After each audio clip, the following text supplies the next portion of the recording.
Ciclació i isomeria de monosacàrids.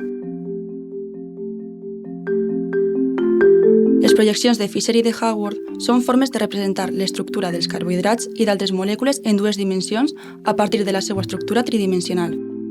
Per aprendre a ciclar monosacàrids és necessari definir les estructures de Fisher i Haworth.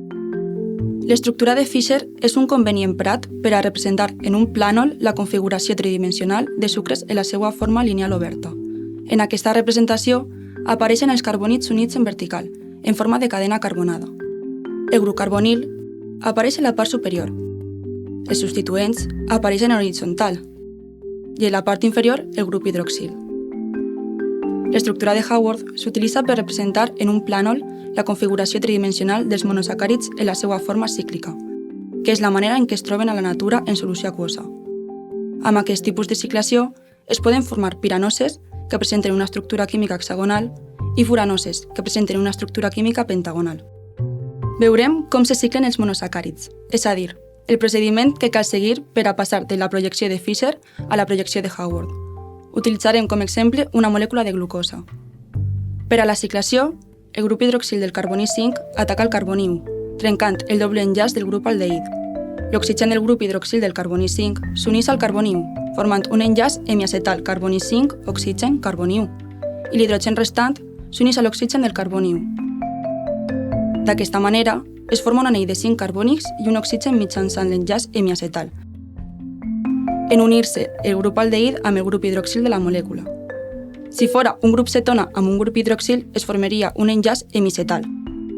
Aquest carboni passarà a dir-se carboni anomèric i, en funció de si el grup hidroxil es troba amunt o avall, serà beta o alfa respectivament.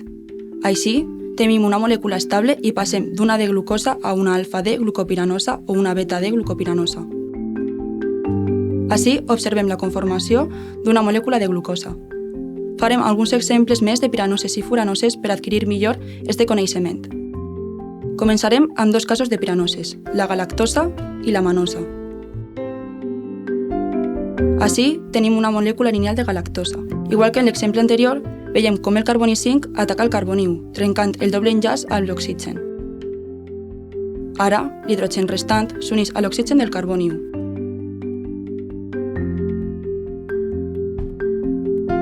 Per a la manosa, fem exactament el mateix. El carboni 5 ataca el carboni 1, trencant el doble enllaç amb l'oxigen i l'hidrogen restant s'uneix a l'oxigen del carboni 1, donant lloc a l'anell de 5 carbonis i un oxigen. Amb aquests tres exemples, ja sabem com es ciclen els monosacàrids que formen piranoses, però, i les furanoses? El procediment és molt semblant, però amb una xicoteta variació. Farem alguns exemples per a veure-ho millor. Començarem amb la fructosa. Com podem observar, el doble enllaç carboni-oxigen no es troba en el carboni 1, sinó en el 2. Per tant, tenim una cetona en lloc d'un grup aldehid. En aquest cas, l'hidrogen del grup hidroxil del carboni 5 s'unirà a l'oxigen del carboni 2, de manera que aquest últim queda amb un enllaç lliure. Ara sí, l'oxigen del carboni 5 s'unirà al carboni 2. Així podem observar com es forma una furanosa. Per al següent exemple farem la ribosa i desoxirribosa. Primer, la ribosa. Podem veure com en aquest cas no hi ha 6 carbonis, sinó 5. El procediment serà el mateix que en les piranoses, però canviant el nombre de carbonis. Observem llavors com el carboni 4 ataca el carboni 1 per a trencar el doble enllaç amb l'oxigen. I, després, l'hidrogen restant s'uneix a l'oxigen del carboni 1.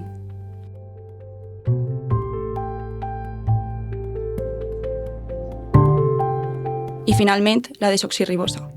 Tornem a veure com el carboni 4 ataca el carboni 1, trenca el doble enllaç amb l'oxigen i l'hidrogen restant s'uneix a l'oxigen del carboni 1. Hem pogut veure com el procés de ciclació de monosacàrids és realment un procés molt senzill i aplicable a qualsevol monosacàrid. El concepte d'isomeria és interessant tindre'l clar, degut a la seva relació a les molècules cícliques. La isomeria és un fenomen químic, en què dos o més compostos presenten la mateixa fórmula molecular, però estructures diferents i, en conseqüència, tenen propietats diferents.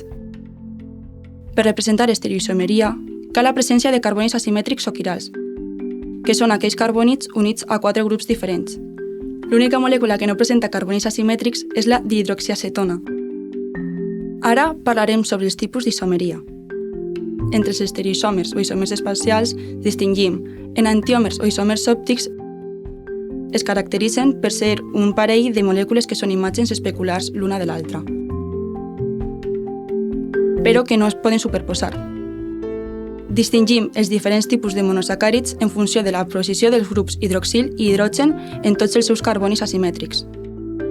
Alhora, diferenciem en dues formes un monosacàrid en funció de la posició dels grups hidroxil i hidrogen de sols el seu carboni anomèric, és a dir, l'últim carboni. Aquestes formes són D, destrogir, i L, levogir. Exemples són la D-glucosa i la L-glucosa.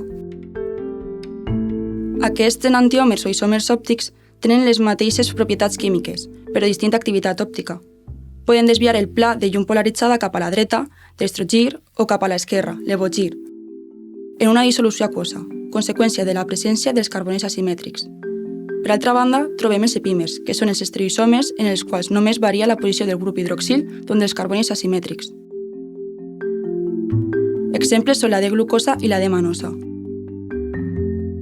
Ara ja som capaços de representar monosacàrids en 2D, passar d'una estructura lineal a cíclica i conèixer el que és la isomeria, distingint entre estereoisòmers i epímers. Esperem que hagi quedat clar i que vos hagi sigut d'ajuda.